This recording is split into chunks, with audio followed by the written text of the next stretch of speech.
जाऊं। पंढरीनाथ माझा तुझ विन कोण माझा। नमस्कार, मैं हूं रत्नाकर मलिक और आज हम आपको लेकर चलने वाले हैं उस अनोखी पदयात्रा की ओर जो हर साल देहू और आलंदी में शुरू होकर लाखों भाविकों को एक सूत्र में पिरोती है, पंढरपुर वारी। जब संत तुकाराम महाराज ने यह अभंग लिखा तब उन्होंने केवल शब्द नहीं रचे बल्कि उस गहरे प्रेम और समर्पण को जीवंत कर दिया जो हर वर्ष महाराष्ट्र की धरती पर पंढरपुर वारी के रूप में देखने को मिलता है। यह वारी, यह पदयात्रा, यह नाद सिर्फ एक परंपरा नहीं, यह श्रद्धा, सेवा और सामाजिक समरसता का महाउत्सव है। हर वर्ष लाखों वारकरी संत ज्ञानेश्वर और संत तुकाराम महाराज की पालकी लेकर देहू और आलंदी से निकलते हैं। सिर पर गठरी, हाथ में भगवा झंडा और हृदय में विट्ठल विट्ठल की गूंज ले ये वारकरी करीब 250 किलोमीटर से अधिक की कठिन लेकिन पावन यात्रा तय करते हैं और पहुंचते हैं पंढरपुर विठोबा रखमाई के चरणों में। इस वर्ष संत तुकाराम महाराज की पालकी का प्रस्थान 18 जून 2025 को देहू से हुआ, जो अब 5 जुलाई 2025 को पंढरपुर पहुंचेगी। उसके ठीक अगले दिन रविवार 6 जुलाई 2025 को आषाढ़ी एकादशी मनाई जाएगी। वो दिन जब विठोबा के दर्शन का विशेष पुण्य फल प्राप्त होता है। हर पड़ाव एक उत्सव बन जाता है। भजन मंडलियां, अभंगों की गूंज, सामुदायिक भोज, प्रवचन, सेवा और अपार प्रेम। रास्ते में कोई ऊंच नीच नहीं, कोई भेद नहीं, बस एक ही नाम सबके होठों पर, विट्ठल विट्ठल। इस भक्ति की लहर में अब नागपुर के भक्त भी पीछे नहीं हैं। नागपुर के प्रसिद्ध संगीतकार मनीष उपाध्याय ने अपनी संगीत और श्रद्धा को एक साथ मिलाकर एक अनोखा विट्ठल भजन तैयार किया है जो इन दिनों खूब लोकप्रिय हो रहा है। उनकी रचना न केवल भावनाओं को छूती है बल्कि युवा वर्ग को भी वारी से जोड़ रही है। नागपुर समिति की टीम ने मनीष उपाध्याय से विशेष संवाद साधा जिसमें उन्होंने इस गीत के पीछे के प्रेरणा, भाव और विट्ठल माउली के प्रति अपना प्रेम साझा किया। आइए देखते हैं उसकी कुछ झलकियां। वारी केवल एक धार्मिक यात्रा नहीं, यह आत्मा को परिष्कृत करने का मार्ग है। संतों की शिक्षाएं हर मोड़ पर सुनाई देती हैं। महाराष्ट्र ये संतों की भूमि है और यहाँ भक्ति भाव हर एक व्यक्ति में पाया जाता है। इस वक्त जो है एक आषाढ़ का महीना चल रहा है और पूरा महाराष्ट्र जो है वो अपनी दिंडिया लेकर जो है पंढरपुर जाने की तैयारी कर रहा है। बहुत ही विभिन्न प्रकार की दिंडिया जो है वो पूरे महाराष्ट्र से वहाँ पर जाती हैं। तो नागपुर भला इससे अछूता कैसा रहे? नागपुर से तो कुछ होना चाहिए। तो नागपुर में हमारे साथ में ऐसे कलाकार हैं, अच्छे ऐसे भक्तिभाव रखने वाले लोग हैं जो अपनी कला के माध्यम से जो है विट्ठल की पूजा अर्चना करते हैं, अभंग रचते हैं, उसको स्वरबद्ध करते हैं और अच्छे अच्छे गायिका से उसको गवाते हैं। और इतना ही करके ये लोग रुकते नहीं हैं, ये उसका फिल्मांकन करते हैं और जिसके व्यू जो है वो लाखों में जाते हैं, 1 लाख 1.5 लाख तक वो व्यू जाते हैं। तो ऐसे ही एक शख्सियत हमारे बीच है मनीष उपाध्याय जी, जिन्होंने दिंडी आली दारावर चला पंढरीला जाओ इसे स्वरबद्ध किया है मनीष उपाध्याय ने और इसे गाया है सौ यामिनी पायघन ने। और इस वीडियो में जो है एक छोटे विट्ठल जिसे प्यार से जो है सूर्य रूपी विट्ठल कहा जाता है, उसमें सूर्य रूपी विट्ठल हम लोग देखते हैं और वो भूमिका निभाई है चैतन्य पायघन ने। आज हमारे बीच नागपुर समय स्टूडियो में इसके रचयिता मनीष उपाध्याय जी, जिनका मैं स्वागत करता हूँ। सर बहुत बहुत नमस्कार, आपका बहुत स्वागत। नमस्ते सर। हमने ये भक्ति रसपूर्ण गीत सुना जो अभंग है और एक जो मन को बहुत ही असीम शांति प्रदान करता है।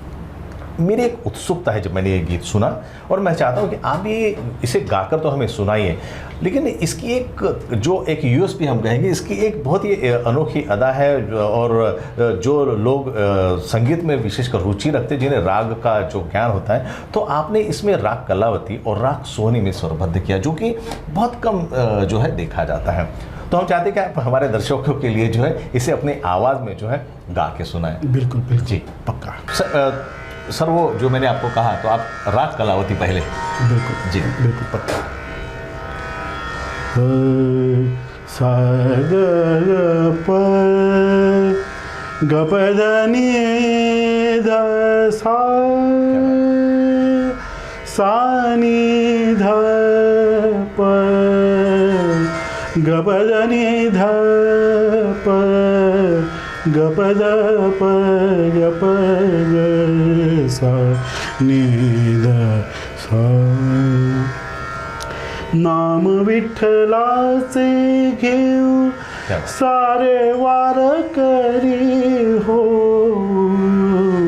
नाम विठ्ठलाचे घेऊ सारे वारकरी हो, दिंडी आली दारावर चला पंढरीला जाऊ दिंडी आली दारावर चला पंढरीला जाऊ दिंडी आली दारावर चला पंढरीला जाओ।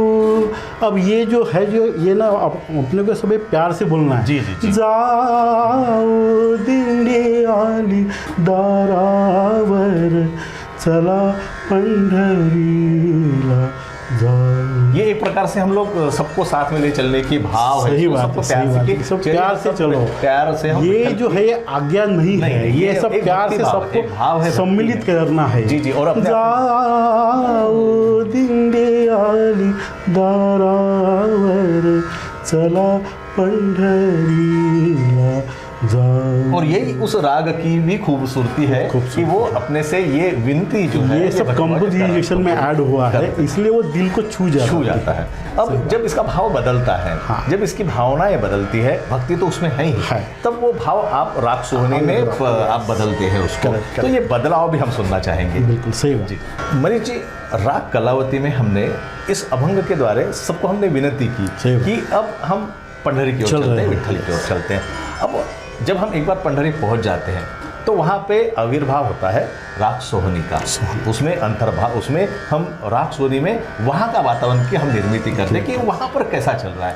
तो हमारे दर्शक और हम भी उत्सुक है ये जानने के लिए कि राग सोहनी में ये जो बदलाव है कि आप एक भावना से दूसरी भावना का जो उद्घोष करते हैं, जो आप अपने अभंग में वो बदलाव लाते हैं, वो एक कहीं ना कहीं वो फॉर्मेशन चेंज होना, एक स्पीड का चेंज होना, एक भाव का चेंज होना अपने आप में बहुत बड़ी कलाकृति है। और आपने बहुत बखूबी निभाया। जब हमने ये ओरिजिनल गाना सुना तो हम चाहते हैं हमारे दर्शक को भी आपको बदलाव जो है अपने हिसाब से सुना। सही बात है।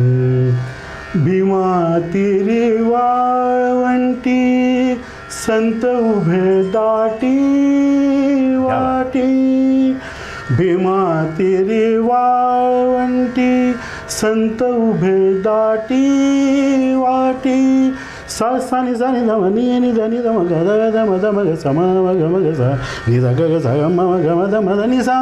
भीमा तेरी वाळवंटी संत उभे दाटी वाटी, कीर्तनात रामा संगे, कीर्तनात नामा संगे, तया संगे नाचू गाऊ, दिंडी आली दारावर चला पंढरीला। ये जो है ये दो रागों का ज्वाइंट है, मिला गाऊ जो स्वर है ना वो है दो रागों का ज्वाइंट है। और उससे फिर से वो दिंडी आली दारावर चला पंढरीला जाऊ, दिंडी आली दारावर चला पंढरीला जाऊ, दिंडी आली दारावर चला पंढरीला जाऊ।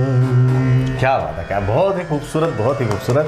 मतलब जो आविर्भाव है इस गाने में, जो भाव आपने प्रदर्शित किए हैं और पायघन यामिनी पायघन ने इसे बहुत अच्छी तरह और सबसे बड़ी हार्डवर्क से जी, और इसका जो पिक्चराइजेशन किया वो भी अपने आप में बहुत ही एक दिलचस्प है और आंखों के लिए सुकून है और मन में भक्तिभाव तो जगाता ही जगाता है। और फिर से मैं दर्शकों को बताना चाहूँगा कि इसे 1.5 लाख तक के जो है इसको यूट्यूब पे जो है इसका अचीवमेंट है।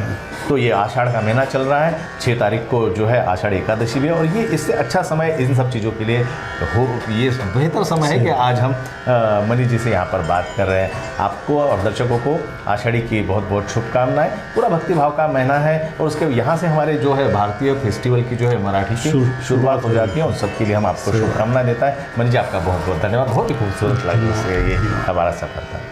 जनी देव पाइला तोची देव सोहिला, ऐसे अभंगों में समाई होती हैं भक्ति, सेवा और समता की भावना। संत तुकाराम, संत ज्ञानेश्वर, संत नामदेव, संत जनाबाई, इन सभी संतों की उपस्थिति में वारी में आज भी अनुभव की जाती हैं। वारी का प्रत्येक क्षण भक्तिमय होता है।